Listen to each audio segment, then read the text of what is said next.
Pnawn da, croeso i'r Oedfa'r, croeso arbennig i chi os chi'n ymweld gyda ni. Byddwch chi teimlo gytrefol roswch i gael paned ar y diwedd. A mae croeso ni yn arbennig hefyd i Aron. Mae'n braf iawn cael dy gwmni di. Di mwynhau dy weinidogaeth di bore yma edrych mlaen i glywed yr hyn sydd gyda di i ddweud.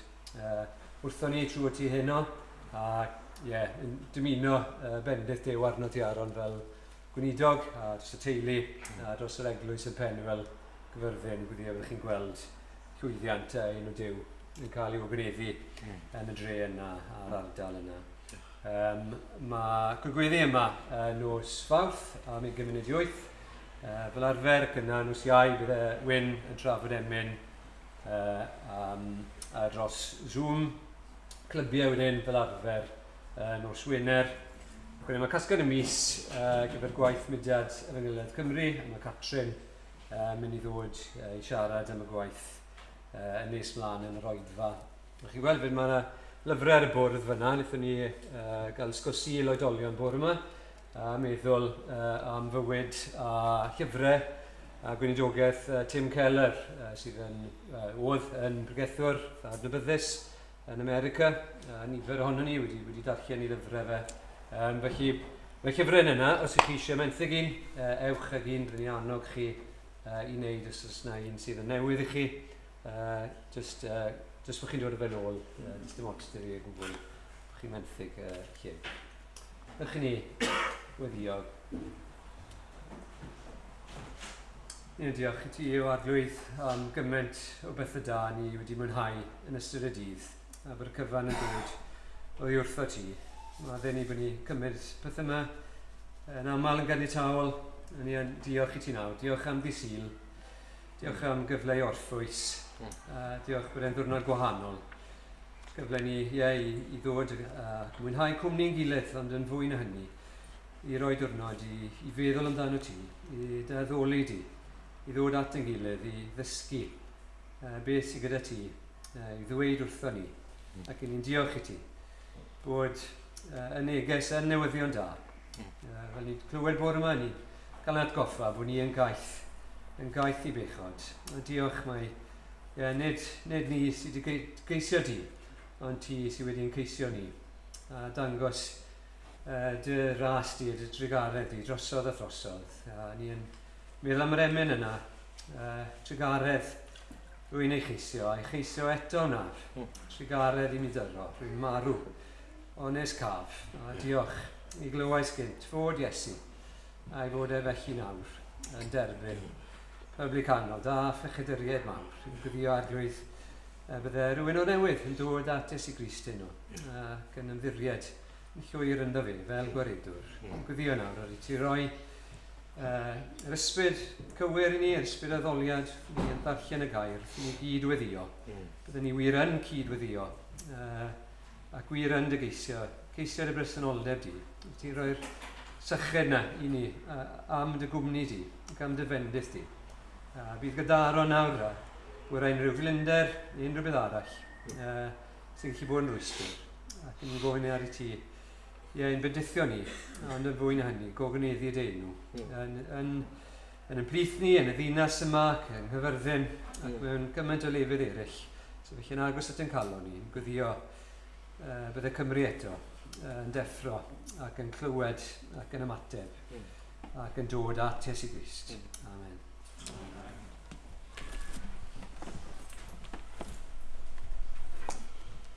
Wel, prynhawn da.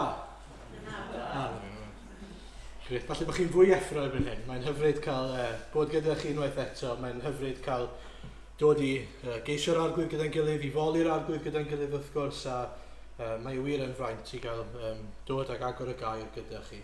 Dyna ni ganu i ddechrau te yr emyn cyntaf sef rhif 23, os gyda chi llyfr neu ar y sgrin yn yr atodiad. Ger bron fy niw a'i orsedd gref, mae gennyf achos llawn dilith, yr archoffeiriad mawr yw ef, sy'n byw i eiriol trosodd byth.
Wel, mae'r darlleniad heno yn dod o Efengyl Mathew a'r 5 benod. A dwi am ddarllen adnodau 1 ar 15 i ni, 1-16. Mae'n siŵr bod chi'n gyfarwydd ar darn yma o sgrythur, y bregaeth ar y mynydd, a felly Iesu sydd yn siarad fan hyn, wrth gwrs.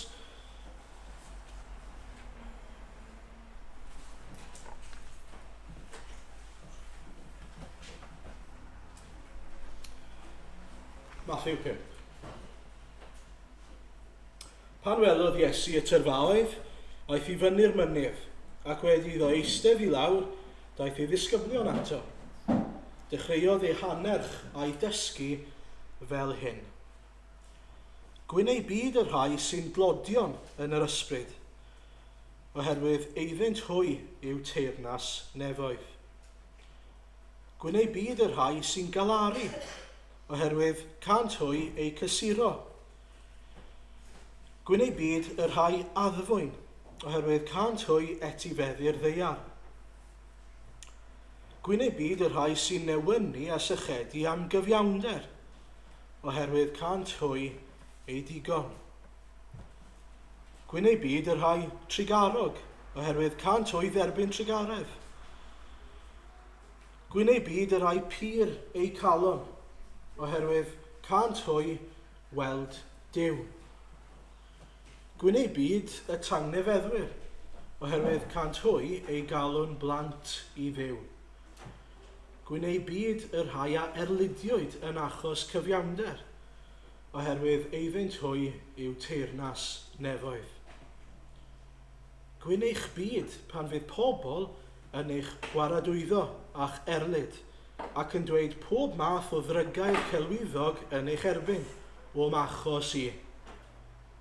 Llawenhewch a gorfoleddwch, oherwydd y mae eich gwobr yn fawr yn y nefoedd. Felly yn wir yr erlidiwyd y proffwydi oedd o'ch blaen chwi. Chwi yw halen y ddeiar, ond os cyll yr halen ei flas, a pha beth yr helltir ef. Nid yw'n dda i ddim bellach, ond i'w luchio allan a'i sathru dan draed. Chwi yw goleini'r byd. Ni ellir cuddio dinas a osodir ar fryn. Ac nid oes neb yn goleuo canwyll ac yn ei rhoi dan lester, ond yn hytrach ar gan hwyllbren. A bydd yn rhoi golau i bawb sydd yn y tŷ. Felly boed eich goleuni chwythau lewyrchu ger bron eraill, mwyn iddynt weld eich gweithredoedd da chwi a gogoneddu eich tad, yr hwn sydd yn y nefoedd. Amen. Nawn ni ganu yr ail emyn gyda'n gilydd. Rhif 52 yn yr atodiad sy'n dilyn ei ar y sgrin. Rwyf yma arglwydd wrth dy draed, yn teimlo eisiau chi'n dywaid. Yr wyf yn dlawd a phwy awyr, ond ti dy hun fy eisiau'n llwyr.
Catrin i ddod â'n i rannu am waith y mudiad.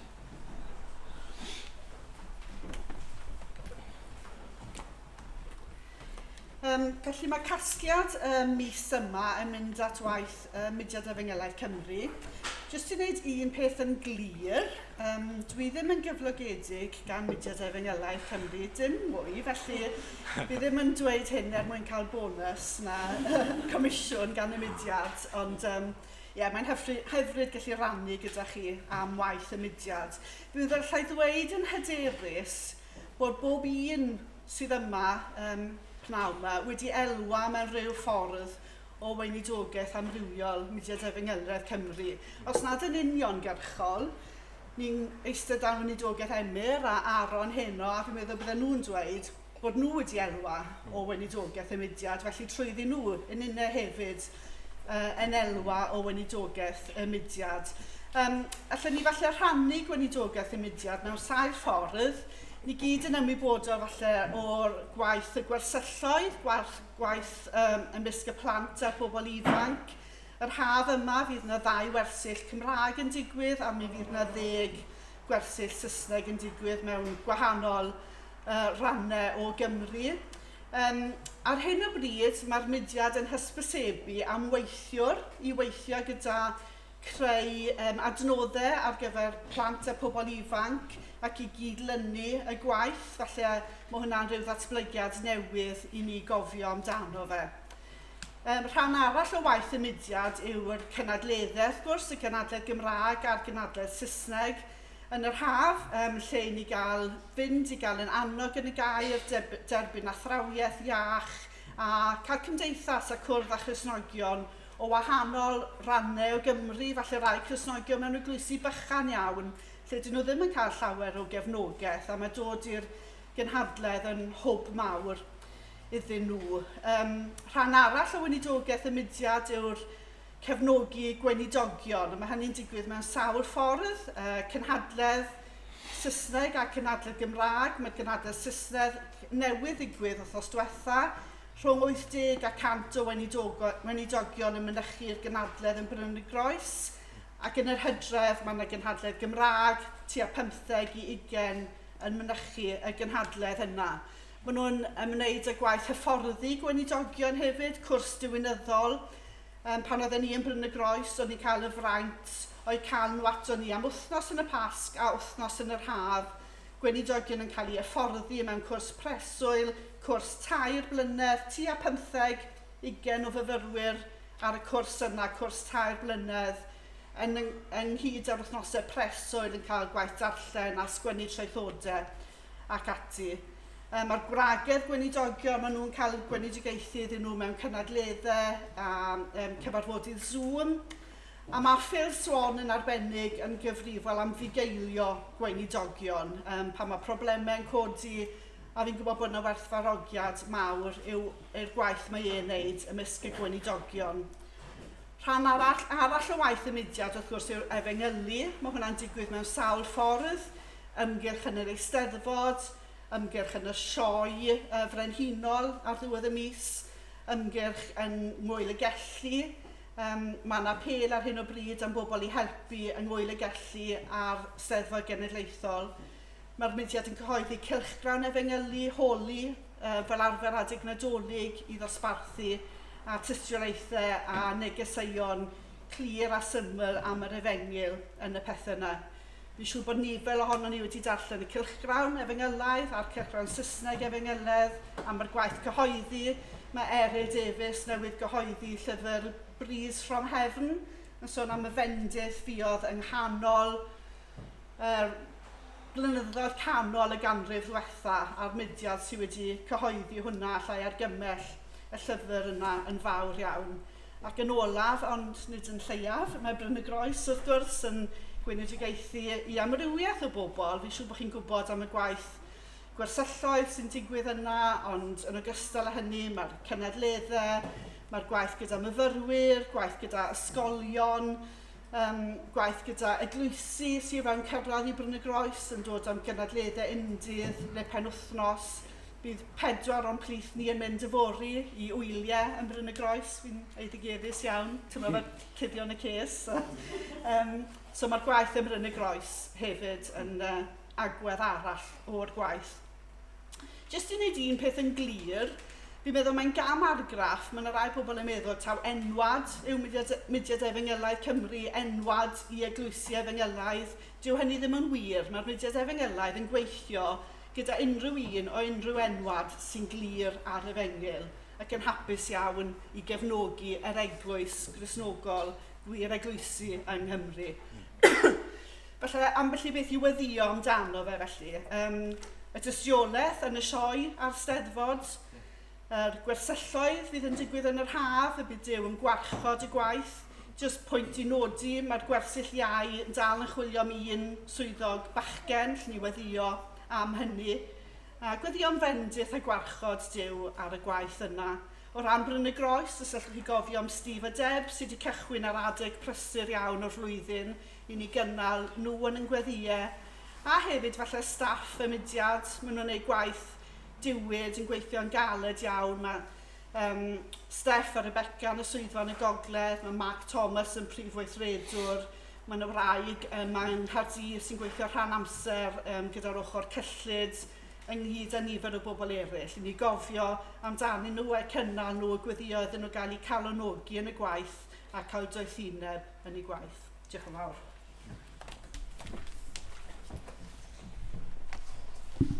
Diolch. Wel, na ni weddio nawr gyda'n gilydd, a dwi'n ddarllen ychydig o adnodau o Hebreaid 1 i'n harwain ni. Mewn llawer dull a llawer modd y llefarodd Duw gynt wrth yr hynafiaid trwy'r proffwydi, ond yn y dyddiau olaf hyn, llefarodd wrthym ni mewn mab. Hwn yw'r un a benododd Duw yn etifedd pob peth, a'r un y gwnaeth y bydysawd drwyddo. Ef yw disgleirdeb gogoniant Duw, ac y mae stamp ei sylwedd arno ef, ac y mae'n cynnal pob peth a'i air nerthol.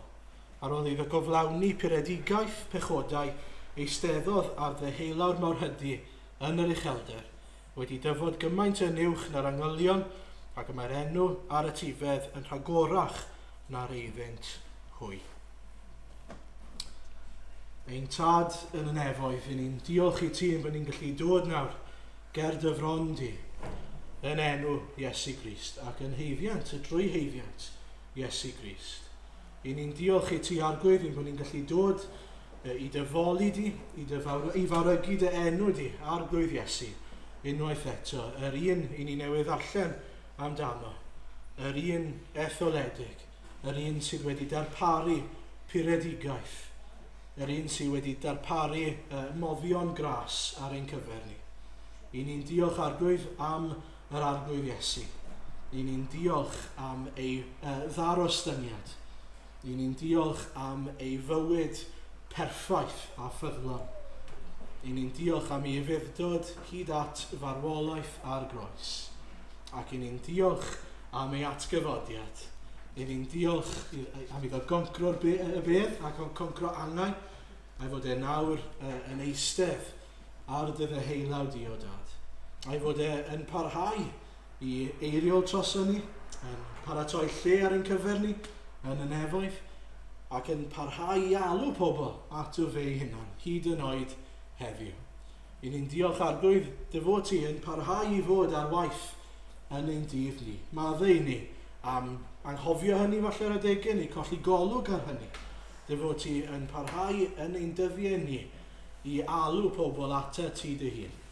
Diolch arglwydd dy fod ti bod i dal yn ddydd gras ac arglwydd fod modd dod ata ti ac arglwydd profi bywyd newydd yn Christ Iesu. I ni'n llawenhau yn hynny arglwydd fod gyda ni neges i'w rannu, fod gyda ni newyddion da i'w gyhoeddi yn ein dydd ni. Mewn dyddiau arglwydd lle mae weld fod y rhan fwyaf o'r newyddion i ni glywed yn ddrwg iawn. Mae gyda ni newyddion sydd yn dod â heddwch a llawnder bywyd. Newyddion sydd yn trawsnewid y neidiau o fod yn goll i rai sydd yn ddiogel yn nwylo y bugail da. Diolch arglwydd, diolch am yr efengyl, a diolch am y fraint o gael bod yn llys genhadon i dy efengyl di. Diolch arglwydd yn bod ni wedi derbyn gras i allu clywed ac i allu ymateb i'r efengyl hon. Ein hunain arglwydd, ein bod ni nawr yn ddefaid dy borfa di ac yn adnabod dy lais di.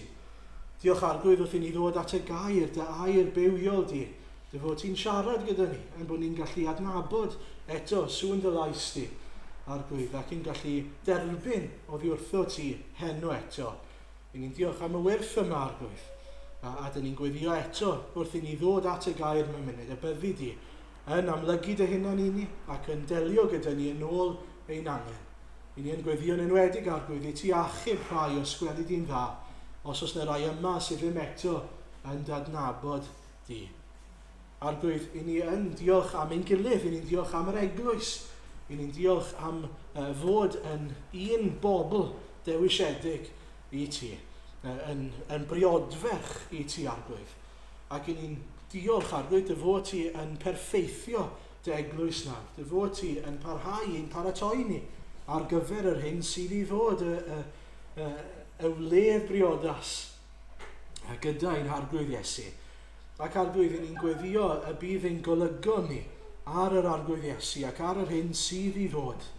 Maddeu'n arglwydd ni'n gallu troi'n golygon at stormydd ein dyddiau ni ac at ein sefyllfaoedd ni arglwydd yn hytrach na fydd ein golygon ni arno ti ac ar yr hyn sydd yn ysbrydol, nid yn fydol yn ein byd ni arglwydd. Ac ni'n gweddio am nerth ac am ddoethineb i allu byw mewn ffordd sydd yn dyblesio di arglwydd. Mewn ffordd sydd yn adlewyrchu ein dinasyddiaeth ni fel rhai sydd yn ddinasyddion teyrnas nefoedd, nid yn rhai sy'n perthyn i'r byd mwyach.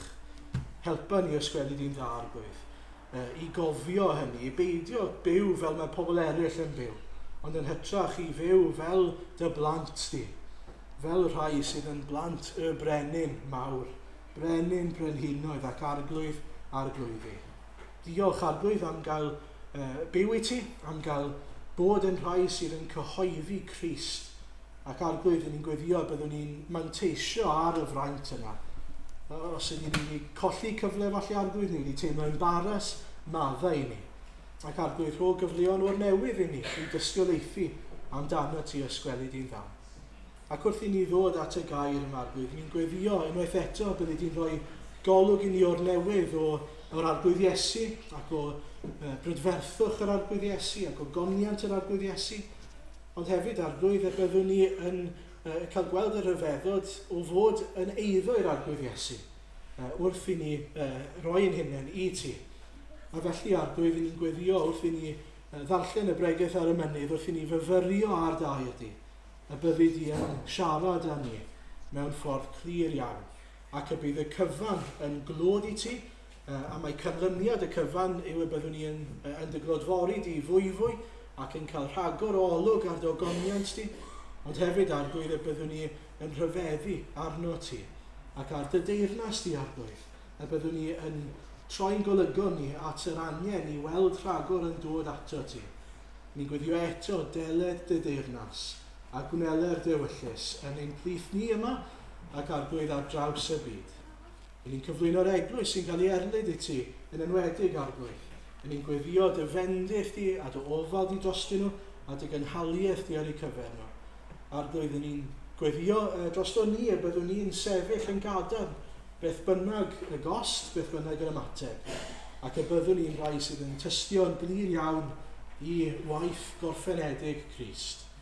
Diolch fod gyda ni achubwr sydd yn mor rhyfeddol, bod ei enw fe mor rhyfeddol, mae e tu hwnt i ni. Ac arglwydd ni'n diolch yn bod ni'n cael y fraint o dadnabod i, ac o gael troi ato ti eto heno. Derbyn ein mawl ni felly, a bendithio ni wrth i ni ddod ato ti yn enw Crist. Amen. Wel, cyn i ni droi at Mathew te, nawn ni ganu unwaith eto rhif 15 yn yr atodiad, dyledwr i ras ydw i fi, am ras cyfamodol mae'n rhan, a gwist y gyfiawnder o'n cylch, nid ofna fi ddyfod o'th flaen. Mae'n i sefyll. Amen.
Iawn, wel, os oes Beibl gyda chi, plis trowch chi Efengyl Mathew. Eto, disclaimer wrth ddechrau, dwi ddim am allu mynd ar i edrych ar bopeth heno, dyn ni wedi darllen o bellffordd. Bydd e'n fwy o ryw fath o drosolwg mewn gwirionedd o'r adnodau yma mewn i'n ystyr. Ond cyn hynny, just eisiau mynd i chi nôl i Mathew 1, oherwydd weithiau mae temptasiwn i fynd i rhywbeth fel y bregaeth ar y mynydd ac anghofio beth sydd wedi dod cyn hynny. Dyw Iesu ddim jyst yn dechrau siarad gyda ddisgyblion mas yn unman. Mae e wedi gosod y llwyfan i ddangos pwy yw e ac ar sail felly pa awdurdod mae e'n siarad cyn hyn yn y lle cyntaf. Mae Mathew yn gwneud hynny'n glir iawn i ni. Ac os ydych chi'n eich Beibl, byddwch chi'n gweld hynny. Penod 1 o Mathew, mae gyda chi llinach Iesu Grist os chi'n cofio. Dyma restr acha Iesu Grist, mab Dafydd, mab Abraham. Dyna lle mae'n dechrau, dwi ddim am ddarllen yr enwau i gyd, bydych poeni. Ond mae'n dangos rhywbeth i ni, dyma'r un sydd wedi addo. Dyma yr un sydd wedi ei addo i Abraham o'r dechrau. Dyna beth yw y pwrpas wrth gwrs. Mae'n clymu ni nôl yr addewid. Nath Duw wneud i Abraham, yr un fyddai'n dod a trwyddo fe bydd bendith yn dod i holl genhedloedd y ddeiar, holl gyngleithau, y ddeiar.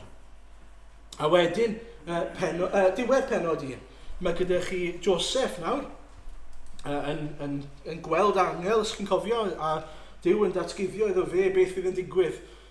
Bydd un yn dod, fydd yn waredwr pechodau.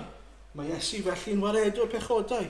Ac yn fwy na hynny, Emmanuel, Duw gyda ni. A dyna lle, eto, mae Duw eisiau ni weld te, pwy yw Iesu.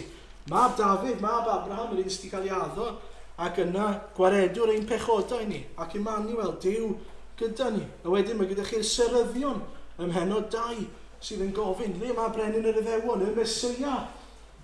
Wedyn penod 3, mae gyda chi bedydd Iesu Grist, lle mae Duw ei hun yn siarad o'r nefoedd ac yn dweud, dyma fy mab i, yr un rwy'n ymhyfrydu ynddo fe. Os nag yw yn ddigon clir i chi erbyn hyn pwy yw Iesu, dyle hwnna wneud yn glir i ni, pwy yw Iesu Grist. Ac yna, beth yw natur Iesu, hyd yn oed ar y ddeiar. Mae'n cael ei demtio ym mhenod 4. Mae'n cael ei gymryd gan yr ysbryd, nid ar ddamwain, i'r anialwch, a mae'n cael ei demtio gan Satan. Ac yn wahanol i adda ac Efa sydd yn ardd Eden, a mae'n ardd sydd yn llawn ffrwythau a llawn daioni, dim ond un ffrwyth dyn nhw ddim yn cael bwyta, does gan Iesu ddim byd i'w fwyta. Mae'n wir yn cael ei adael gyda dim byd. Ac eto, dyw e ddim yn cwmpo, dyw e ddim yn syrthio, felly mae Iesu yn berffaith. Fel Duw ddyn, mae e'n berffaith. Ac yna ar ddiwedd penod 4, mae e'n dechrau galw pobl nawr ar sail pwy yw e i'w ddilyn e. Dewch nawr, dilynwch fi. A dyma lle mae tyrfaoedd nawr yn dechrau dilyn Iesu. A dyna'r llwyfan, os ydych chi ar gyfer y bregaeth ar y mynydd. Mae e'n cymryd y disgyblion yna, mae newydd ei galw mas o'r dyrfa, yn dweud hynny wrthyn ni ar ddechrau'r bregaeth ar y mynydd, mae'n mynd â nhw ar wahân fel y Duw yw e, fel yr un eneniog, fel y Mesia yw e, mwyn dangos iddyn nhw. Beth mae'n ei olygu nawr i fyw fel un sy'n perthyn i deyrnas Dduw. A mae hwnna'n fendigedig bod yr arglwydd wedi dod i'n canol ni.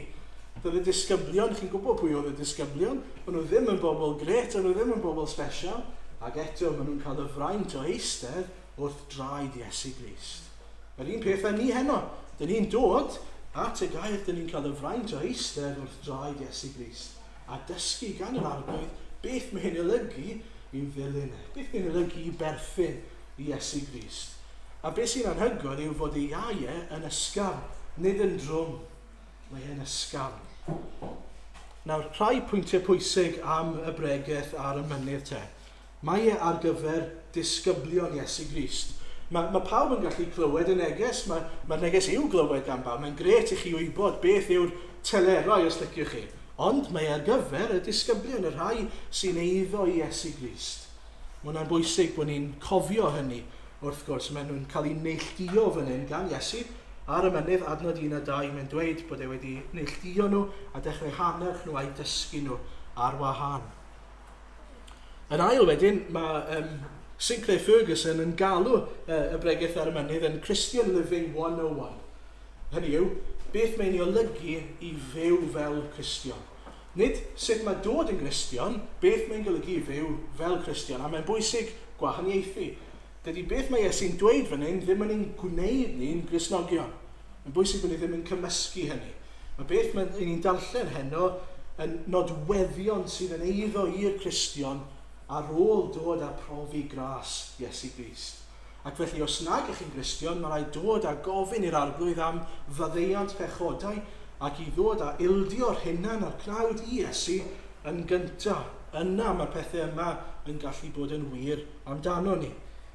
Dy'r pethau yma ddim yn bethau i ni ddarllen a meddwl, reit, dyma ni nawr, fi'n mynd i fynd ati a wedyn fyddai'n iawn. Dim ond i fi wneud y pethau yma, wedyn fyddai'n iawn gyda'r arglwydd. Ddim o gwbl. Mae yna hefyd yn y bregaeth ar y mynydd elfen o progression, fe bynnag yw hwnna'n Gymraeg, ond bod yna dilyniant. Wrth i ni fynd trwyddo fe, dyw Iesu ddim yn gosod rhyw ddarnau fan hyn a fan draw sydd yn dros y lle ac yn random. Mae i gyd yn clymu mewn gyda'i gilydd. Mae'n dechrau off gyda y gwynfydau, pwy ydyn ni. Ac yn sgil hynny wedyn, mae'n dangos i ni beth yw ein tystiolaeth ni. Fel y bobl yma sydd ar y statws yma. Fel y rhai sydd yn y gwynfydau. Ac wedyn, yn sgil hynny, mae'n sôn am lle dyn ni'n sefyll o ran y gyfraith ac yn y blaen ac yn y blaen. Mae'n bwysig bod ni'n gallu gweld, dwi Iesu ddim jyst yn rhoi darnau random i ni o wybodaeth fan hyn, mae'n sôn, mae'n ddilyniant yn y ffordd mae e'n meddwl a'r ffordd mae e'n dysgu ni. A'r peth pwysica fi'n credu sydd angen cofio wrth i ni ddarllen hwn yw mor fendigedig yw i fod yn eiddo Iesu Grist. Dyna'r pwynt fan hyn. Mor fendigedig yw i allu dweud dwi'n ddilynwr Iesu Grist. Oherwydd, byddwn ni'n darllen am mewn gwirionedd y breintiau. Dyna'r gwynfydau i chi. Mae gwyn eich byd chi'n golygu ni. Blessed are yn Saesneg. Mae hi'n dda ar y rhai sydd beth bynnag yw Mae'n dda arnoch chi. Nid mae'n wael arnoch chi, ond mae'n dda. A beth mae'n dweud wrth i ni, nid mae'n dda oherwydd eich bod chi'n dlawd, ond mae'n dda gallu bod yn dlawd yn yr ysbryd yn enghraifft, oherwydd beth sydd i ddod, oherwydd beth yw goblygiadau neu canlyniadau hynny. A mae hwnna'n bwysig cofio, oherwydd os ydych chi edrych ar y gwynfydau, gallech chi ddigaloni yn meddwl, wel, dwi'n gorfod cydnabod bod fi'n dlawd, dwi'n gorfod galaru math o beth. Ond nid dyna mewn gwirionedd beth yw ffocws Iesu fan hyn, beth mae'n amlygu ni yw, beth sydd yn barod yn wir amdano ni, ond beth mae Iesu wedi gwneud am y peth. Wrth i ni ddod, enghraifft natur ni'n cyntaf, adnod 4, adnod 3, gwyneu byd yr rhai sy'n glodion, gwyneu byd yr rhai mewn geiriau eraill sydd yn cydnabod, wrth i fi ddod at yr arglwydd, does gen i ddim byd o'n ymdrechion ni o'r eiddo'n hunan i roi i'r arglwydd sydd yn ennill rhyw gyfiawnder i fi. Dyna'n golygu. Tlawd yn yr ysbryd, nid yn llythrenol. A felly bod ni'n dod ac yn cydnabod ein cyflwr ni gerbron yr arglwydd. Gwyn eich byd chi, mae hi'n dda arno ni. Mae'n gret gallu dweud eich bod chi'n dlawd. Nawr, sai eriod wedi clywed unrhyw un yn brolio, yn ymffrostio, chi bod beth, fi'n rili dlawd. Fi'n rili dlawd. Mae'n wrth naturiol i ni, mae'n anaturiol i ni. Dyw e ddim yn rhywbeth wrth natur i ni eisiau gwneud, i ni eisiau ymhyfrydu yn yr hyn sydd yn dda ynddo ni. Ond beth mae Iesu'n dweud yw, does ganddo chi ddim byd i'w gynnig i fi sydd yn dda. Ond mae ganddo fe lot i'w gynnig i ni. Dim ond i ni gydnabod ein angen ni. A dyna pam mae e'n dda arnoch chi i allu dweud dwi'n dlawd yn yr ysbryd. Oherwydd dim ond i ni gydnabod ein angen mae'r arglwydd yn ei heilioni yn rhoi. Rhoi cyfoeth i ni o ras ac y drigaredd, o faddeuant, o fywyd trygwyddol, y cyfan allwch chi feddwl amdano, mae e'n rhoi i ni. yn rhad ac am ddim. Dyna'r efengyl i ni. Dim ond i chi gydnabod. Arglwydd dwi dy angen di. Arglwydd allai ddim byw bywyd ffyddlon i dy blesio di. Mae'r arglwydd yn rhoi. Chi beth rhyfeddol yw gallu ymffrostio felly yn ein gwendidau ni, yn ein anallu ni, yn y ffaith mod i'n anigonol. A chi'n gwybod, mae yna ryddid mawr yn hynny. Gallu dweud y gwir amdano chi'ch hunan. Achos fel arall, ych chi'n mynd i drial byw bywyd yn trial bod yn rhywbeth allwch chi ddim bod. Yn enwedig, os ych chi'n trial byw bywyd yn plesio'r arglwydd ac yn gwneud gweithredoedd da i drial cyrraedd safon Duw rywsut, fel petai chi'n gallu talu'ch ffordd i'r nefoedd. Allwch chi ddim. A mae'n bwysig ein bod ni'n dechrau off. Mae'n ddiddorol nag yw e, mae dyna'r gwynfyd cyntaf mae Iesu'n rhoi. Bod e'n dechrau off trwy dweud, gwyn'ch byd chi, os chi'n cydnabod mor glawd ydych chi yn ysbrydol. A felly chi'n meddwl, wel, os chi'n dechrau mor isel o hynny, allai ddim bod yn wath. Allai ddim mynd yn wath, it can only get better fel petai. Ond beth yw'r ail wynfyd te? Gwneud byd y rhai sy'n galaru. Galaru, yn trysthau. Pam fydde rhywun yn galaru? Wel, yn gyntaf, fel ni'n sôn am y dilyniant yma sydd yn y bregeth ar y mynydd, yn galaru am eich cyflwr chi. Yn galaru am ein anallu ni. Bod ni ddim yn caru'r arglwydd fel y dylen ni. Bod ni ddim yn moli'r arglwydd fel y dylen ni. Bod ni ddim yn cydnabod yr arglwydd. Ond yr hyfrydwch yw beth mae'r arglwydd yn rhoi wrth i ni alaru. Fel mae e'n rhoi teyrnas nefoedd i ni wrth i ni gydnabod ein glodi, gwneud byd y rai sy'n galaru oherwydd cantwy ei cysuro. Does dim byd gwell na cysur yr efengyl. Dim byd gwell na cysur Iesu Grist. Y cysur o wybod wrth i fi drysthau am ymhechod fod Iesu'n gwneud rhywbeth am y beth. Nid cysur ffals, mae popeth yn iawn, fi popeth yn oce. Ond bod e wedi gwneud rhywbeth am y beth. Bod e wedi newid ein stad ni, a'n cyflwr ni. Wedi newid ein dyfodol. Dyna pam i ni'n cael cysur. Mae wedi dod wrth ein ochr ni. Mae'n sefyll gyda ni. Ac felly, nid yn unig dyn ni'n gallu ymhyfrydu felly bod hwnna'n rhy gryf, ond o leia cydnabod ein tlodi ni. Ond sylweddoli oherwydd hynny dyn ni'n ymhyfrydu yn sgil y ffaith bod ni'n cydnabod ein tlodi, bod yr arglwydd yn rhoi cyfoeth i ni. Cyfoeth ei deyrnas. I ni hefyd yn gallu galaru gyda'r arglwydd, wrth yr arglwydd, yn gwybod y bydd e yn ein cysuro ni. Ac yna mae gyda ni y gwylfydau nesaf. Edrychwch arnyn nhw oherwydd, eto, nid beth dwi'n dweud, ond beth mae gael yn dweud sydd yn bwysig. Mae'n sôn wedyn am y nodweddion yma sydd i fod yn wir am y bobl sydd yn eiddo Iesu Grist. Sef ein bod ni yn addfwyn, yn rhai sydd yn newynu a sychedu am gyfiawnder, rhai sydd yn drigarog, rhai sydd yn bir eu calon, rhai sydd yn dangnefeddwyr, ac yna rhai sydd yn cael ei erlyd. Ac eto, gyda'r holl bethau yna, i ni yn bobl, maen nhw'n swnio o safbwynt bydol, y bethau i ni ddim eisiau gorfod gwneud. I ni ddim eisiau gorfod bod yn addfwyn, i ni ddim eisiau gorfod trigarhau wrth bobl eraill. Os dyn nhw ddim yn heiddi fe, chi'n methu heiddi trigaredd gyda llaw. I ni ddim eisiau cael ein erlyd, i ni ddim eisiau falle gorfod newynu a sychedu am gyfiawnder. I ni eisiau bod ni'n iawn, nid pawb arall, ni eisiau gorfod poeni am bawb arall, yn fydol. Ond mae'r pethau yma i gyd, mae'r gwynfydau i gyd yn ein pwyntio ni at pwy? Iesu Grist. At natur Iesu Grist, yr un sydd wedi gwneud ei hun yn glawd, wedi galaru am ein cyflwr ni, sydd yn addfwyn, sydd yn llawn trigaredd, sydd yn gyfiawn.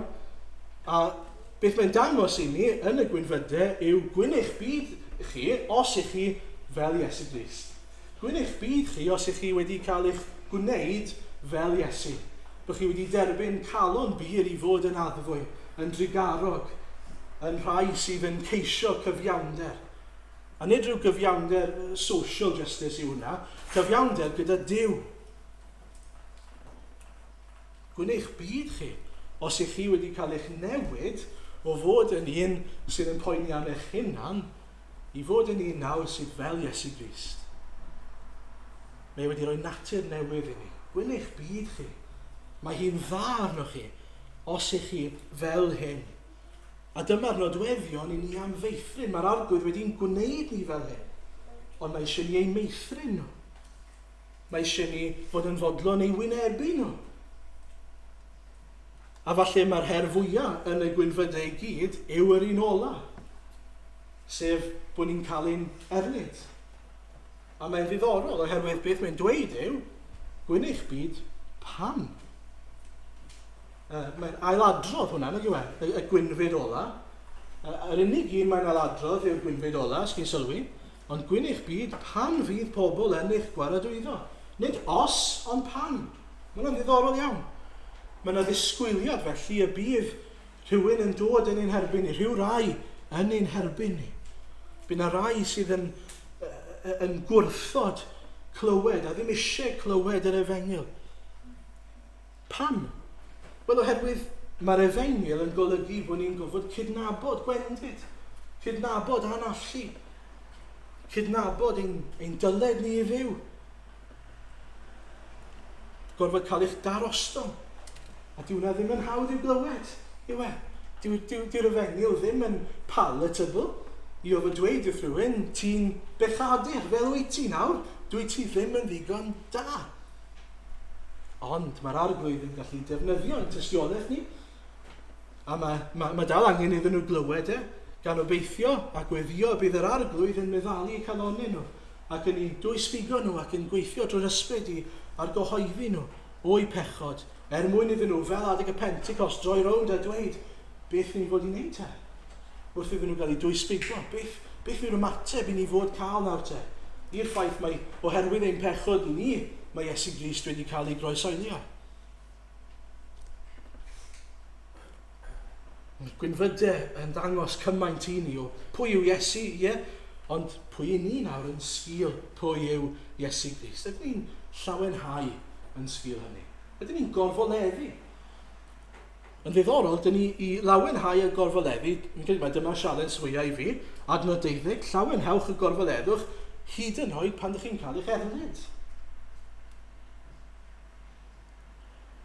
Ond mae'n ddiddorol nag yw e, oherwydd y rheswm pam yw nid oherwydd fod popeth yn mynd i fod yn iawn nawr. Mae'n golygu ni i fod ar beth sydd i ddod, y wobr sydd i ddod. Sylwch adnod 12, llawenhewch y gorfoleddwch oherwydd y mae eich gwobr yn fawr yn y nefoedd, nid ar y ddeiar. Ac felly mae'r arglwydd yn gwneud yn glir. Mae'n bosib i chi fyw bywyd yn wynebu pob math o arledigaeth ar y ddeiar, a bod chi ddim yn profi ffrwyth o hynny. Bod chi ddim yn profi twf, a bod pobl ddim yn dod i adnabod yr arglwydd drwyddo chi. Ond nid dyna eich gwobr chi. Eich gwobr chi, mae ei ddod yn y nefoedd. Ydy'n golygu ni felly ar y nefoedd, yr hyn sydd i ddod. I ni'n bobl, o'n i'n gwylio documentary yn ddiweddar ar Amazon. Ar Amazon, mae gen chi Amazon Prime. A mae'n debyg bod pobl yn dod yn addicted nawr i Amazon Prime. Y syniad yma bod chi'n gallu ordro rhywbeth online a mae'n cyrraedd y tŷ y diwrnod wedyn ni. A mae'n debyg yn gwneud rhywbeth ynddo chi i fod eisiau, y peth nesaf maen nhw eisiau gwneud yw prynu rhywbeth arall. Falle bod rhaid chi'n gallu unieithu gyda hynny, sa'n gwybod. Ond bod chi wedyn ni'n beth yw'r peth nesaf allai gael te. Mae'n dod mor gloi, mae'n rhyw thrill iddo fe. Ond beth mae'r efengil yn dweud wrth ni yw, does dim trysor i'w gael nawr, yn ei lawnder nawr, i ni'n cael trysor yr adnabyddiaeth o Iesu nawr, ond mae hwnna hyd yn oed trwy ddrych, neu trwy ffenest sydd yn aneglur nag yw e. Un dydd byddwn ni'n gweld Iesu yn ei lawnder, a dyna gyflawniad yr addewid mae Iesu ni'n roi i ni, cyflawniad ein achubiaeth ni. A felly mae'n golygu ni ar yr hyn sydd i ddod, nid ar y nawr. Tybed ydyn ni'n ceisio byw bywyd a dod o hyd i ryw lawenydd nawr, yn hytrach na sylweddoli fod cyflawniad y llawenydd mae'r arglwydd yn ei addo i ni i'w ddod yn y dyfodol. Beth ych chi'n byw amdano nawr? Ydych chi'n byw i wasanaethu'r arglwydd nawr, beth bynnag y gost, gan wybod fod y cyflawniad ar y ffordd pan fyddwn ni'n cyrraedd yr arglwydd Iesu wyneb yn wyneb neu pan fydd yn dod yn ôl. Dyna'n braint ni. Nawr, fi eisiau gorffen trwy siarad chydig bach am yr rhan nesaf, sef ein bod ni'n halen a goleuni. Oherwydd, eto weithiau, dyn ni'n gallu myfyrio ar ddarnau o'r bregaeth ar y mynydd a colli golwg falle ar sut maen nhw'n cael eu clymu gyda'i gilydd, maen nhw'n dod ar ôl ei gilydd. A beth sy'n ddiddorol fan hyn yw fod Iesu'n dechrau off gyda, dyma pwy ydych chi nawr, dyma'ch statws chi, chi'n dlawd yn yr ysbryd, ond chi wedi derbyn teyrnas nefoedd, ac yn y blaen ac yn y blaen. Mae hyn gyd yn wir amdano chi. Nawr, beth yw effaith hwnna yn y byd? Pa effaith mae eich statws chi fel rhai sy'n eiddo teyrnas nefoedd yn ei gael yn y byd? O beth mae'n dweud wrthyn ni yw ein bod ni'n halen a goleuni, bod ni'n cael yr un effaith, a mae halen a goleuni yn cael ar bethau gwahanol, ar y bwyd ac yn y blaen, ac ar dywyllwch hefyd. A felly na ddarllen yr adnodau 13-16 i ni. Chwi yw halen y ddeia, ond os cyll yr halen ei flas, a pha beth yr helltir ef. Nid yw'n dda i ddim bellach, ond i'w lichio allan a'i sathru gan draed. Chwi yw goleuni'r byd, ni allir cuddio dinas a osodir ar fryn. Ac nid oes neb yn goleuo canwell ac yn ei roi dan lestyr, ond yn hytrach ar gan hwyllbren, a bydd yn rhoi golau i bawb sydd yn y tŷ. Felly bod eich goleuni chwythau lewyrchu ger bron eraill, mwyn iddynt weld eich gweithredoedd da chwi a gogoneddu eich tad, yr hwn sydd yn efloedd. Nawr, nid damwain yw fod hwn yn dod yn syth ar ôl y gwynfydau, dwi ddim yn meddwl. Dyn ni'n mynd i gael yn erlyd, mae'r goleuni, pan mae goleuni, sa'n gwybod chi wedi cael y profiad yma, pan mae falle chi mewn stafell dywyll, mae pen tost chi, a mae rhywun yn rhoi golau mawr o'n yn ganol y nos. Mae'n ofnadwy yn ei gweud. Taro chi yn eich llyged a mae'n jarring. Mae'n rhoi pen tost i chi. O dyna sy'n digwydd pan ni'n llefaru goleuni'r efengyl i ganol byd o dywyllwch. Mae'n jarring, mae'n boenus. A mae'n ddiddorol bod eto yr arglwydd yn dewis ein galw ni'n halen ac yn oleuni. Yn halen ac oleuni gyda llaw i fod yn oleuni'n benodol, i fod mewn tywyllwch. Mae hwnna'n glir yn y darn. I ni ddim just i fod yn oleuni, i ni fod yn oleuni mewn tywyllwch. Hynny yw, nid yn oleuni sy'n cuddio ei hunan mewn grŵp o oleuni, os liciwch chi, neu ar wahân i y tywyllwch. Mae eisiau fod yn goleio y tŷ. A mae'n ddiddorol hefyd fod halen yn cael ei ddefnyddio. Oedd halen yn werthfawr iawn yn enwedig yr adeg yma. Bydde fe'n cael ei ddefnyddio fel arian, fel currency. Bydde pobl yn talu gyda halen. Dyna pa mor werthfawr oedd e. Oedd e'n bwrpasol, oedd e'n dod â iachad, os ydych chi'n rhoi halen ar friw, bydde fe'n glanhau briw. Oedd e'n dod â blas i fwyd, wrth gwrs, neu dod â blas mas o fwyd, os chi'n rhoi ar y bwyd, fel bydden ni'n neud heddiw, wrth gwrs.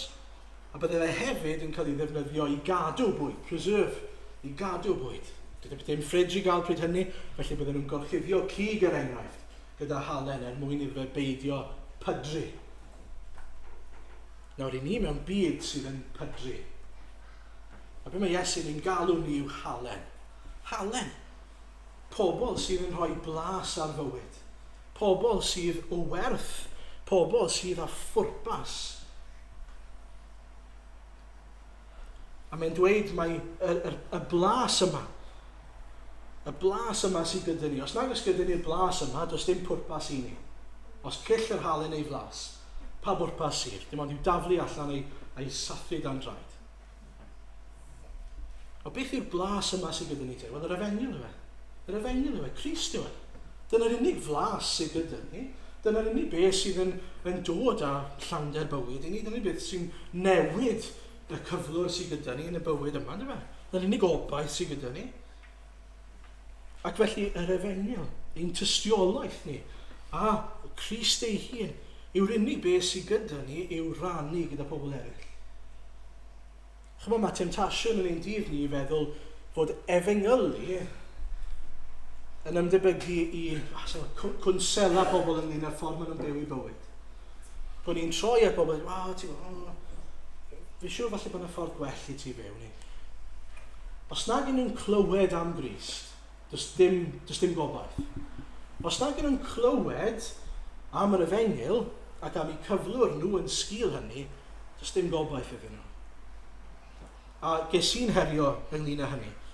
Weithiau ni'n meddwl mae tystiolaeth ni yw gwneud rhywbeth neis i rywun. A peidiwch yn hamddeall i, falle bod yna'n rhan o fod yn gymydog da i rywun ac i garu pobl, ond plis peidiwch yn camddeall beth dwi'n dweud yna.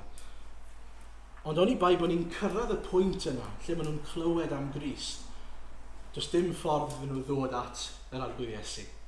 Mae'n bwysig iawn bod ni'n gweld hynny. Ac yn yr un ffordd da ni'n cael ein galw'n oleini, a fi'n credu bod hwnna'n fwy rhyfeddol. Oherwydd mae Iesu yn galw ei hunan yn oleini. Mae'n dweud, mae fi yw goleini'r byd. A nawr mae'n dweud, chi yw goleini'r byd. So, mae fi'n teimlo bod hwnna'n rhyfeddol. Chi yw goleini'r byd. O sut mae hynny'n wir te? Wel, mae'n chydig bach yn debyg i berthynas yr haul a'r lleiad, sy'n os chi'n gwybod hyn, ond mae'r haul yn oleini ar ei ben ei hunan. Ond os nag os haul i gael, bydde dim goleini yn perthyn i'r lleiad. So, mae'r lleiad yn goleio dim ond oherwydd fod yr haul yn rhoi goleini i'r lleiad. A pan chi'n edrych ar oleini'r lleiad, beth ych chi'n gweld yw goleini sy'n dod o'r haul ei hunan. Ys chi feddwl am hynny, so Iesu yw'r haul os diciwch chi, a ni yw'r lleiad. Heb yr arglwydd Iesu, does dim goleini'n perthyn i ni. Ond pan mae goleini yw goniant yn disgleirio arno ni, yn sydyn nawr, i ni'n dod yn oleini mewn tywyllwch. I ni'n dod yn oleini yn y byd yma. Fel nes i ddarllen bore yma, mae Paul yn dweud yn ail Corinthiaid, oherwydd y Duw a ddywedodd llywyrched goleini o'r tywyllwch, a lewyrchodd yn ein calonnau i roi i ni oleini'r wybodaeth am ogoniant Duw yn wyneb Iesu Grist. Ond yn yr adnod cyn hynny, mae'n dweud, nid ein pregethu ein hunain yn rydym, ond Iesu Grist yn arglwydd, a nina ein weision i chi mwyn Iesu. Oherwydd, mae y goleini sydd gyda ni yw goleini Iesu Grist. Be sydd gyda ni yw gynnig i'r byd? Iesu Grist. Beth i ni'n pregethu? Pwy i ni'n pregethu? Crist ei hunan. Nid rhyw nodweddion da amdano ni, neu nodweddion fysa'n dda iddyn nhw, ond fod angen iddyn nhw brofi bywyd newydd yn a thrwy Iesu Grist. Mae'n rhaid i ni ddechrau yn fyna. A beth sy'n rhyfeddol, wrth gwrs, yw mae'r goleini yn bodoli. Mae'n dweud, chi yw goleini'r byd. Nid chi fydd, neu gallwch chi fod yn oleini'r byd, a nid gallwch chi fod yn halen. Chi yw y goleini. Y cwestiwn yw, beth chi'n mynd i wneud gyda'r goleini? A dyna'r opsiynau sydd yn cael ei roi, ynddo fe? Cuddio y dan fasged yw un opsiwn, mae'n dweud wrthyn ni, neu ddesgyl. Neu rhoi ar gan hwyllbren a'i ddangos fel bod e'n goleio'r tŷ. Beth yw'n gweud wrthyn ni fyna yw, dim ond i ni adael i'r goleini, i'r efengyl i wneud y gwaith, mi fydd y goleini yn llywyrchu. Yn aml, problem gyda ein hyder ni yn yr efengyl yw e. Nid problem yr efengyl. O'n i'n darllen llyfr yn ddiweddar am y diwygiad 1945. Ac oedd yn sôn fyna am hanesion gwahanol oedd wedi digwydd a dys i ar draws y dyfyniad yma. So mae'n dechrau off gyda lleoliad a wedyn mynd mlaen i'r stori, mae'n Saesneg, sorry. Location, Newquay, Newydd te, Cardiganshire, on Sunday morning, February of 1904. It was during a prayer meeting led by Pastor Joseph Jenkins. Jenkins asked for personal testimonies. Some tried to speak on other issues, but Jenkins redirected their focus to the Lord. There was prolonged silence. Then suddenly, a young girl named Florrie Evans rose to her feet and spoke softly with a trembling voice. I love the Lord Jesus with all my heart. A journalist named W.T. Stead, who was present that day, wrote this. The pathos and the passion of the avowal of that young girl acted like an electric shock upon the congregation. One after another rose and made the full surrender, and the news spread like wildfire from place to place that the revival had broken out and that souls were being ingathered to the Lord. Beth yw'r goleuni? Nid ei hyder hi, oedd hi'n dod yn siarad yn ysgafn, spoke softly with a trembling voice.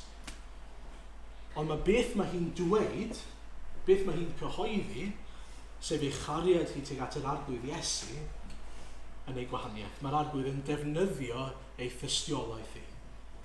A mae'n bwysig, yn enwedig os ych chi'n yn bobl falle sydd yn reserved ac yn shei, mae temptasiwn i ni feddwl, i ni fod yn oleuni yn y byd, i ni fod yn rhyw gymeriad hyderus, ac i fod yn gymeriad outgoing, ac i fod yn bobl amlwg yn y byd.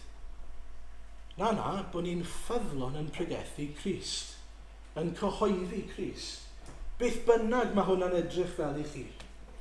Dyw pawb ddim yn mynd i fod mewn pulpit, dyw pawb ddim yn mynd i fod yn extrovert yn y byd, ond y cwestiwn yw, beth bynnag mae'r arglwydd yn eich galw chi iddo fe, lle bynnag mae'ch patch chi, eich gweithle chi, eich dosbarth chi, beth bynnag yw ydych chi'n ffyddlon yn fyna. Ydych chi'n cyhoeddi Crist yn fyna. Dechreuwch chi lle ydych chi. Ond gwnewch yn siŵr bod chi'n cyrraedd yna. Nid jyst yn dangos bod chi'n addfwy, nid jyst yn dangos, ond bod chi'n esbonio pam. Oherwydd fod yr arglwydd wedi yn aileni fi fod fel hyn.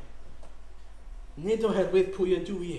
Chi'n gweld y temptasiwn nhw bod pobl yn edrych arno ni, fel Cristnogion, a maen nhw'n meddwl un o ddau beth. Unau maen nhw'n meddwl, maen nhw'n bobl really ysbrydol, maen nhw'n really dda, a dwi ddim fel na. Neu maen nhw'n meddwl bod ni'n hypocrites. Dyna'r un o'r ddau opsiynau fi'n cael fel arfer. Unau ti'n hypocrite a ti ddim yn beth wyt ti'n edrych fel wyt ti, neu os wyt ti yn, allai byth fod fel ti.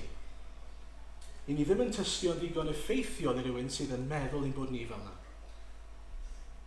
Y peth gorau allan ni ddangos yw heb Grist i ni union fel chi. Fe sy'n neud y gwahaniaeth i gyd. Felly jyst i gymhwyso. Yn gyntaf, ydych chi'n ymhyfrydu yn yr hyn mae'r arglwydd wedi'ch gwneud chi i fod. Os ydych chi'n glistio, gwyn eich byd chi. Llawen hewch heno, eich bod chi'n eiddo Iesu Grist, ac yn sgil hynny, ein bod ni'n glodion, am ein bod ni wedi cydnabod ein clodi, i ni wedi derbyn teyrnas nefoedd. Chi'n beth rhyfeddol i allu dweud.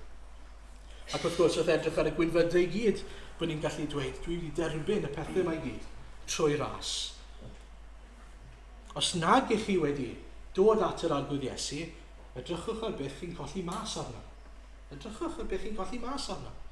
Does dim dyfodol gyda chi, does dim sicrwydd gyda chi, does dim gobaith gyda chi, heb Iesu Grist. Felly derbyniwch, dewch, plygwch, lun i'r arglwydd Iesu. Cofiwch hefyd i weddio dros eraill. Mae'n hawdd meddwl fod pawb arall yn, maen nhw'n neud yn reit dda.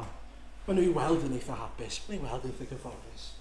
Os nag oes Crist gyda nhw, dyn nhw ddim yn. Maen nhw'n wynebu uffern, maen nhw'n wynebu tywyllwch am dragwyddoldeb.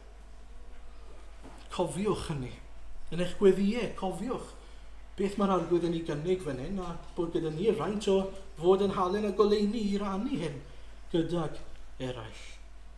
Cofiwch beidio cymysgu ein personoliaeth ni gyda yr efengil i ni'n ei rannu fel goleuni a halen. Nid pwy ydych chi, neu pa mor dda eich chi'n cyfathrebu sy'n bwysig, ond bod ni'n ffyddlon yn gwneud hynny, sut bynnag mae'n edrych. Byddwch fel Flori Evans, felly bod chi'n embarrassed, felly bod chi'n beth bynnag i chi. Sa'n gwybod beth yw'ch ymateb chi pan ych chi'n meddwl am ein tystiolaeth ni. Ond mae'n glir, mae'r arglwydd Iesu'n dweud yn adeg 16, boed eich goleuni chwythau lewyrchu ger bron eraill. Mwyn iddynt weld eich gweithredoedd da chi, gogoneddu eich tad yr hwn sydd yn y nefoedd. Ac yn ola, rhowch glod bod yr arglwydd wedi gwneud y fath newydd ynddo chi. I ni'n bobl sy'n gallu bod yn drigarog ac yn addfwyn. I ni'n bobl nawr sydd yn bir ein calon. Pam? Oherwydd Iesu Grist. Allai ddim dweud bod fi wedi gwneud unrhyw beth i heiddi hynny. Allai fod yn dangnefeddwr yn un sydd gyda heddwch rhwng pobl eraill a fi, ond yn gweddio nawr bod fi'n dod â heddwch iddyn nhw rhwng nhw a Duw. Pam oherwydd fod yr arglwydd wedi dod â tangnefedd i ni yn y lle cyntaf.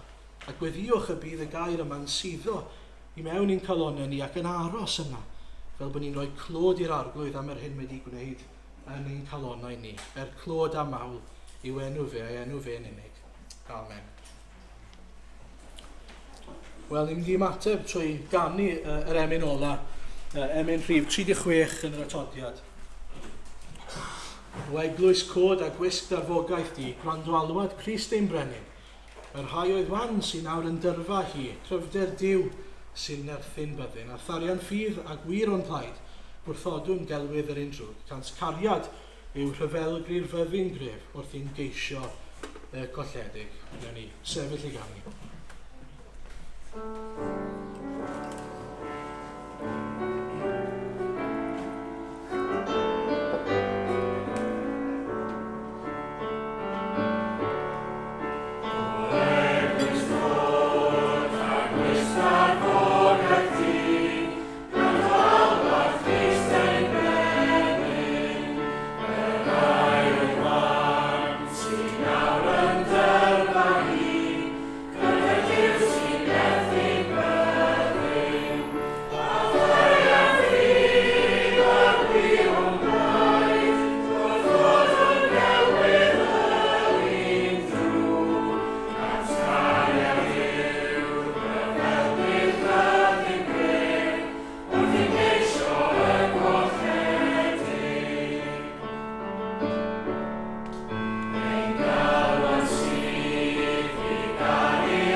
Diolch Arglwydd, ein bod ni'n gallu dweud, ein bod ni ddim bellach yn dywellwch, ond yn hytrach ein bod ni yn oleini, am dy fod ti wedi llewyrchu goleini am wybodaeth gogoniad Iesu Grist yn ein calonnau ni.